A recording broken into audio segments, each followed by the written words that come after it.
तो देखिए, एक तरफ राज्यसभा के लिए मतदान चल रहा है, दूसरी तरफ एक तस्वीर जो है वो सामने आई है। जीतन राम मांझी से जुड़ी हुई एक खबर है और बताइए जा रहा है कि तेजस्वी के कमरे से निकलती हुई जीतन राम मांझी की समधन ज्योति मांझी दिखाई दी है और बहू दीपा मांझी भी उनके साथ थी। तो देखिए, चूंकि राज्यसभा का चुनाव है, जोड़ तोड़ की भी बात और ये भी शंकाएं, राजनीति जो है वो लगातार चलती रही, लेकिन इन सब के बीच ये मायने क्या है, ये बड़ा ही महत्वपूर्ण हो जाता है। दिवाकर तिवारी जी हमारे साथ ब्यूरो चीफ जुड़े हैं। दिवाकर जी, एक तरफ मतदान राज्यसभा चुनाव को लेकर के चल रहा है, लेकिन इस तस्वीर को हम कैसे देखें जहां ज्योति मांझी और दीपा मांझी तेजस्वी के कमरे से बाहर निकल रही हैं? देखिए, ये काफी महत्वपूर्ण है ऐसे समय में जब एक एक विधायक के वोट की जरूरत है और एनडीए हो या जो है विपक्षी खेमे के जो महत्वपूर्ण नेता हैं, वरिष्ठ नेता हैं, वो इस बात की जुगत में लगे हुए हैं कि कैसे एक एक वोट जो है इकट्ठा किया जाए। साथ ही इस बात की भी चिंता है कि कोई भी विधायक क्रॉस वोटिंग ना करे। क्रॉस वोटिंग के साथ क्या होगा कि जो आपकी रणनीति है कहीं ना कहीं उसमें लीकेज होगा। तो ऐसे में जो जीतन राम मांझी हैं, केंद्रीय मंत्री और एनडीए के खेमे में हैं, उनकी जो समधन है और उनकी पुत्रवधू हैं, दोनों अगर तेजस्वी के कमरे से निकलती हुई दिखाई दे रही हैं।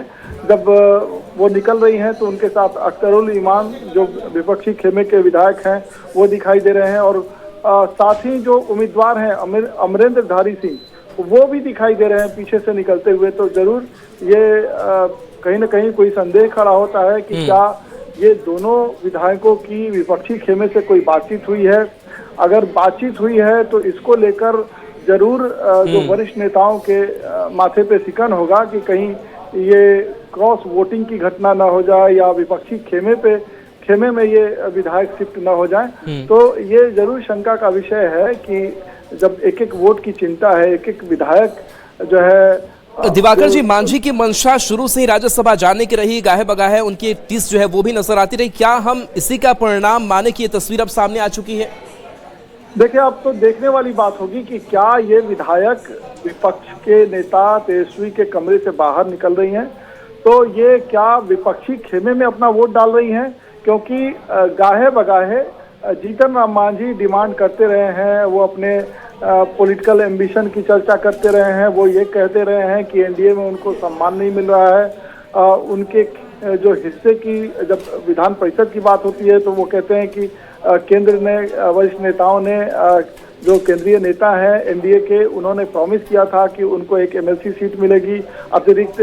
फिर वो ये भी बात कहते हैं कि उनको अतिरिक्त राज्यसभा की सीट मिलेगी और जब बिहार कैबिनेट का फॉर्मेशन होता है तो वहाँ कहते हैं कि उनको अतिरिक्त जो है एक बर्थ मिलेगा, मिनिस्ट्रियल बर्थ। केंद्र में भी जब हिस्सेदारी की बात आती है, सीट शेयरिंग की बात आती है, तो ऐसा नहीं है कि जीतन राम मांझी जो है उनके सुर अलग नहीं होते हैं। जीतन राम मांझी लगातार जो है अपनी राजनीतिक महत्वाकांक्षा गाहे बगाहे जाहिर करते रहे हैं। तो ऐसे में ये देखना बहुत महत्वपूर्ण हो जाता है कि क्या ज्योति देवी और जो समधन है उनकी और पुत्रवधू जो विधायक हैं, ये दोनों विधायक विपक्षी खेमे के विधायकों के साथ दिखाई देती हैं और नेता प्रतिपक्ष के कमरे से निकलती हुई दिखाई देती हैं। जो विपक्ष के उम्मीदवार हैं वो भी उनके साथ हैं। तो कोई अलग खिचड़ी तो नहीं पक रही है। अगर एनडीए की 5वीं सीट की बात करें, शिवेश कुमार की बात करें, तो थोड़ी सी जो गणित है, हिसाब किताब है, उसके हिसाब से भी थोड़ी कमजोरी नजर आ रही। लेकिन अगर ऐसी तस्वीर सामने आएगी तो क्या ये और चुनौती बढ़ेगी 5वें कैंडिडेट के लिए? देखिए, एमआईएम के विधायकों और जो बीएसपी के इकलौते विधायक हैं उनको लेकर कई तरह की बात चल रही थी और जब कांग्रेस के विधायकों पर नजर गई तो ये पता चला कि वो तो ट्रेसलेस हैं। तो अभी भी 2 विधायक अभी संपर्क से बाहर हैं। तो ऐसे में देखना पड़ेगा जब नतीजे आएंगे तो कौन सा विधायक किधर गया है, किधर के खेमे से ज्यादा क्रॉस वोटिंग हुई है। पक्ष का विधायक विपक्ष की ओर तो नहीं चला गया, विपक्ष का विधायक पक्ष के उम्मीदवार के पक्ष में वोट तो नहीं कर दिया है। तो ऐसे में अब नतीजों का इंतजार करना होगा। लेकिन ऐसी तस्वीरें जब आ रही हैं, विधायकों के फोन बंद आ रहे हैं, विधायक आपके खेमे के विधायक दूसरे खेमे में दिखाई दे रहे हैं, तो ये जरूर जो है वरिष्ठ नेताओं के लिए शंका वाली बात है। जी, कांग्रेस के भी 2 विधायक अभी गायब हैं, उनको लेकर कोई स्टैंड समझ में आ रहा है? कहाँ है वो? देखिए, कल से ये खबर आ रही थी कि कांग्रेस के कुछ विधायक जो सत्ता पक्ष के उम्मीदवार हैं उनके फेवर में वोट कर सकते हैं, लेकिन एक विधायक जो मनिहारी के विधायक थे उनको भी संपर्क करने की कोशिश हो रही थी, लेकिन उन्होंने वोट डाला है। वोट उन्होंने किसे डाला है अब देखने वाली बात होगी जब नतीजे सामने आएंगे। 2 विधायकों को ट्रेस किया जा रहा है, अभी तक वो संपर्क से बाहर हैं, तो वो कब आते हैं उनका इंतजार है कि उनको वोट कराया जाए। और अखिलेश सिंह जो राज्यसभा सांसद हैं, वरिष्ठ नेता हैं, उनको लगाई है पार्टी ने कि आप जो है सभी विधायकों के वोट सुनिश्चित करें जो विपक्ष के उम्मीदवार हैं अमरिंदरधारी सिंह। तो अमरिंदरधारी सिंह के पक्ष में वो वोट करते हैं नहीं करते हैं, वो संपर्क से बाहर हैं तो क्यों बाहर हैं, फोन उनका क्यों बंद आ रहा है, ये तमाम सवाल हैं। और इन सवालों को लेके कहीं न कहीं जो वरिष्ठ नेता है वो जरूर सशंकित है। जी चलिए आपके पास दिवाकर जी आएंगे, शैलेंद्र हमारे साथ जुड़े हुए हैं। शैलेंद्र, ये तस्वीर को लेकर के हम क्या कहें, क्योंकि चूंकि ये एनडीए के विधायक है और वो तेजस्वी के कमरे से निकल रहे हैं जहां पर तेजस्वी के प्रत्याशी भी मौजूद है, अमरिंदरधारी सिंह नजर आ रहे हैं। मांझी का क्या स्टैंड नजर आ रहा है इस पूरे चुनाव प्रक्रिया को लेकर?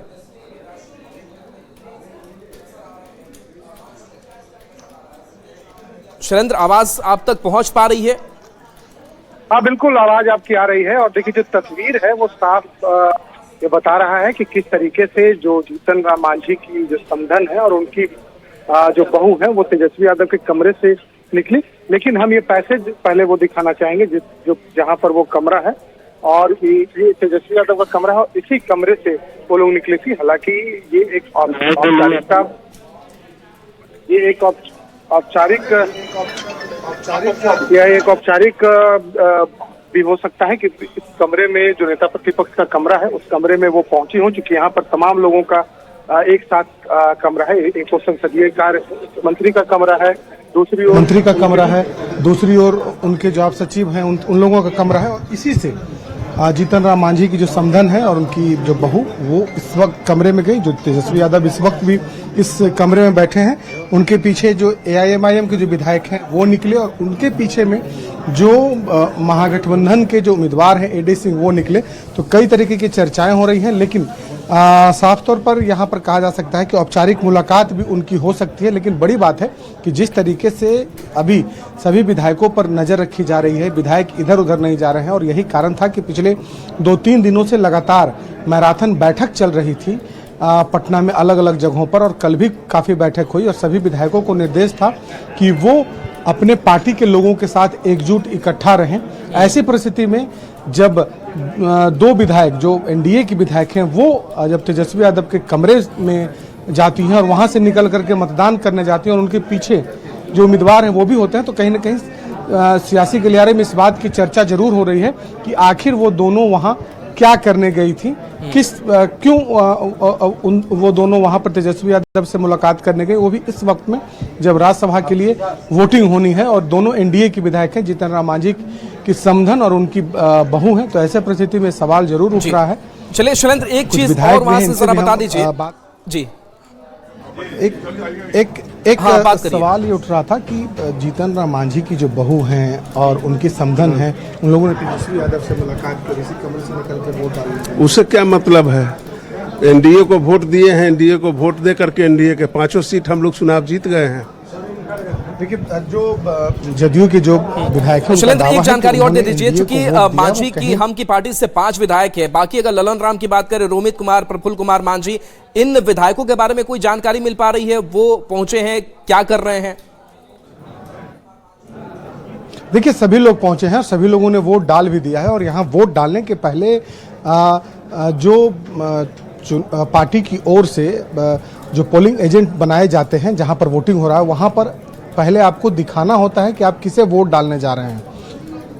उसे दिखाने के बाद ही आप वोट डाल सकते हैं। यदि आपने बिना दिखाए वोट डाला तो जो वोट है वो अवैध हो जाता है। तो ऐसी परिस्थिति में आप गलत क्रॉस वोटिंग करेंगे तो उसी समय पार्टी को जानकारी हो जाती है कि फलाने व्यक्ति ने क्रॉस वोटिंग किया है। लेकिन जदयू का दावा है कि नहीं, तमाम जो NDA के विधायक हैं उन लोगों ने सब NDA के उम्मीदवारों को वोट दिया है, और ये जो मुलाकात है ये औपचारिक मुलाकात है, क्योंकि इसी रास्ते से आना है और इसी रास्ते में तेजस्वी यादव का कमरा है, तो लिहाजा ये एक औपचारिक मुलाकात बताई जा रही है। जी, लेकिन हम इससे सिर्फ औपचारिक मुलाकात कैसे कह सकते हैं, जहां पर इंटैक्ट रखने के लिए विधायकों को होटल में ठहराया जा रहा है, पटना में उनकी हाजिरी लगातार लगती रही, लेकिन वो जाकर के तेजस्वी के कमरे से निकलते हुए दिखाई दे रहे हैं। बिल्कुल, लेकिन मैंने बताया आपको कि यहाँ जो नियम है वोट डालने का, वोट डालने के पहले आप किसे वोट डाल रहे हैं यह पहले आपको दिखाना होगा। जो पोलिंग एजेंट होंगे पार्टी की ओर से जिन्हें बनाया जाता है, एनडीए के अलग अलग घटक दलों के वहाँ पर पोलिंग एजेंट हैं, उन्हें दिखाना होगा कि आप किसे वोट डाल रहे हैं। यदि आप उन्हें बिना दिखाए डालते हैं तो आपका वोट जो है वो अवैध होगा, वो आपका वोट कैंसिल हो जाएगा। दूसरी ओर जो वोट यदि आप दिखा करके डाल रहे हैं तो उस समय ही पुष्टि हो जाती है कि फलाने व्यक्ति ने, फलाने विधायक ने किसे वोट दिया है। तो ऐसी परिस्थिति में क्रॉस वोटिंग की जो संभावना है वो न के बराबर यहाँ पर दिखाई पड़ रही है। लेकिन चूंकि मुलाकात तेजस्वी यादव से हुई है तो जाहिर सी बात है कि सियासी गलियारे में इस बात की चर्चा जरूर है। इस तस्वीर चूंकि बहुत कुछ बयां कर रहा है तो ऐसे में चर्चा इस बात की जरूर है कि आखिर कौन सी नौबत आन पड़ी कि उन दोनों विधायकों ने वोटिंग के ठीक पहले, जब वोट आप डालने जा रहे हैं उसके ठीक पहले तेजस्वी यादव आरजेडी के नेता और जो आरजेडी के उम्मीदवार हैं उनके साथ आप मुलाकात करते हैं, एआईएमआईएम के विधायकों के साथ बातचीत करते हैं।